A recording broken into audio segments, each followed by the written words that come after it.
Number one, look for signs. The wise men are astrologers. They study the stars. And in the course of their learning, in the course of their work, in the midst of their daily lives, God sends a sign. A new star has appeared in the sky beyond anything they have known or seen before. So too with us. In the course of our daily lives, God sends signs.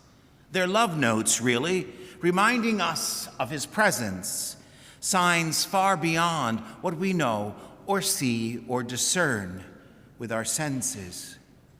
The signs may be profound or mundane, small or large, fleeting or lasting.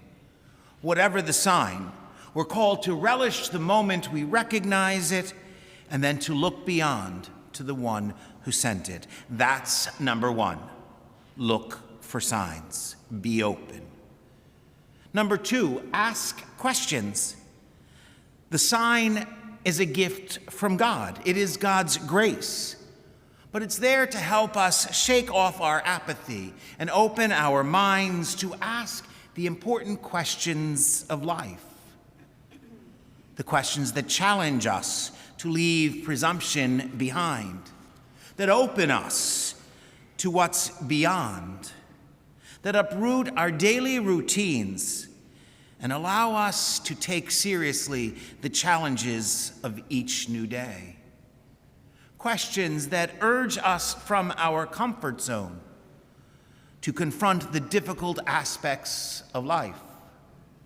Broken relationships, unexpected events, projects needing undertaking, dreams to be realized, fears to be faced, physical, mental suffering. These questions are God's way of drawing us close, of leading us beyond ourselves to seek him deep in our hearts. Where do I find happiness and fulfillment? Where do I find a love that never fades away, that endures even in the face of frailty and failure? What hidden opportunities are present in my suffering and the crises and the challenges I face? These questions and those like them make the Magi restless, yearning for the infinite, scanning the heavens, marveling at the brilliance of a star, experiencing inspiration, and most importantly, tirelessly seeking the desires of the human heart. That's number two. Ask questions. Do not be afraid to trust God with the deepest and most profound, life-altering challenges. Ask questions. Number three, get ready to rumble. Some of you watch World Wrestling. These deep questions can lead us to frustration and desolation. They lead us there unless we set out on a journey to find God, unless we move beyond ourselves to turn ourselves to the face of God in the very depths of our being. It is only the restlessness, the rumbling, that keeps us awake and alert to begin and to continue faith's journey. You see, the Magi didn't simply study the heavens and contemplate the star. Rather, they set out on a journey full of risks, without safe roads or clear maps, without even a sense of their final destination. Throughout the journey, they brooked no opposition from distance or difficulty or ignorance or evil, not stopping, or at least always restarting until they find Christ. The same is true for us. Without a continuous journey in prayer, without constant dialogue from the Lord, without looking for grace and listening for guidance, without perseverance in prayer and service, our faith cannot grow. We cannot find Christ. This is the rumbling. Our faith is a journey and a difficult one. It's not enough to entertain some vague idea about God, to say some prayers and come to church on Sunday to salve our consciences. We need to become disciples, following Jesus and his gospel, bringing everything to him in prayer, seeking him in every event of our daily lives, in every face of a sister or a brother. Faith is a journey, a pilgrimage, a history of starts and restarts, of ways lost and then rediscovered. Static faith does not grow. We cannot enclose our faith in some personal devotion or confine it within the four walls of this church. That's number 3.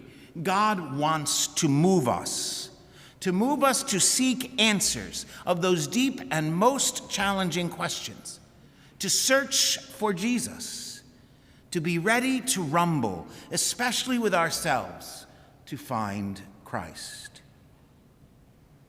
Number 4, there's only 72 more, so don't worry. Number 4, bring gifts.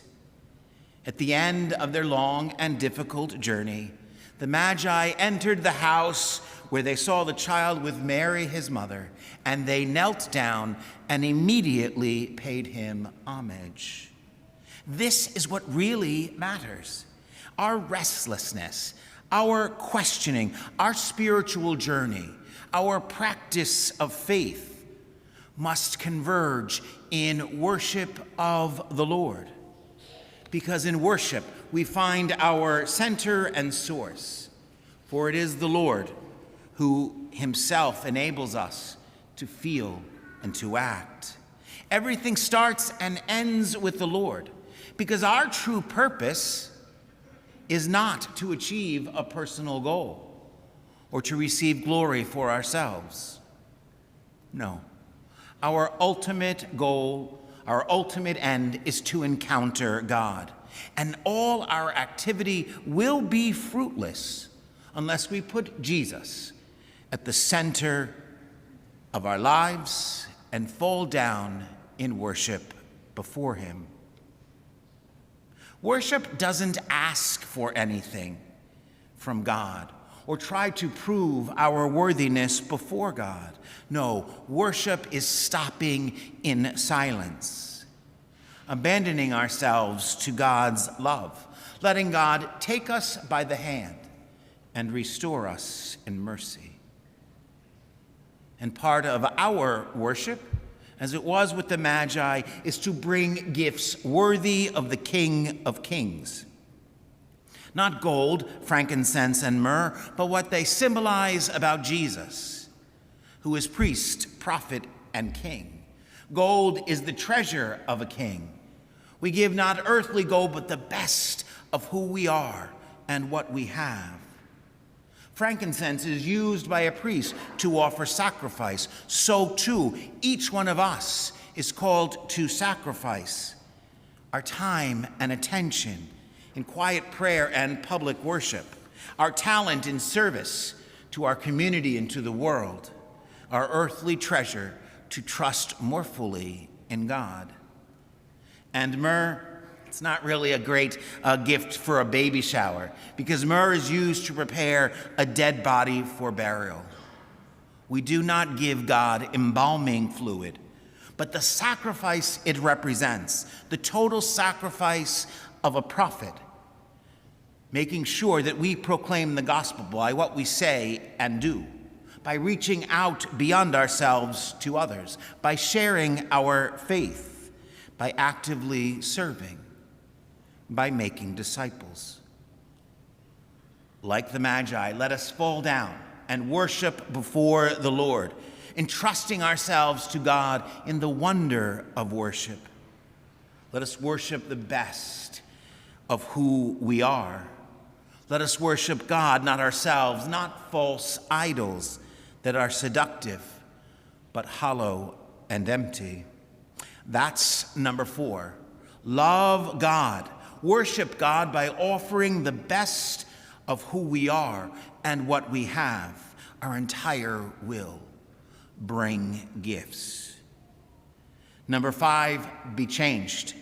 Once they've met Jesus, once they have fallen down and prostrated themselves, once they have truly worshiped, once they have offered the best of who they are and what they have, they are forever changed. They can't go back by the same route. The way they live and operate has been changed. So too with us. We have to be changed by our encounter with Jesus. It's not enough simply to worship him on Sunday and then seek to avoid him in everything else and on every other day and every other area of my life. Once I have encountered Jesus, once I have offered my heart in worship, I have to be him, become him for others. I have to think and act and speak like him.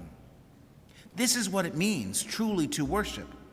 That yes, I fall down and I worship and adore humbly, but also that I strive to think and to act and to speak like Christ, to be Christ for others. Number 1, look for signs. Number 2, ask questions. Number 3, get ready to rumble. Number 4, bring gifts. Number 5, be changed. At the heart of all of this, especially this feast, is the love of God, of a God who has made known the glory of Christ in this little baby. And our changed experience, our new route, our more gentle life after our encounter with Christ could very well be the message that starts someone else on his or her own journey, the sign. Because what God did by the light of a star, namely drew the wise men to Christ, now he does by the light of Christ himself. Not shining up in the sky, but in our hearts and through our words and thoughts and actions. Indeed, by our very lives.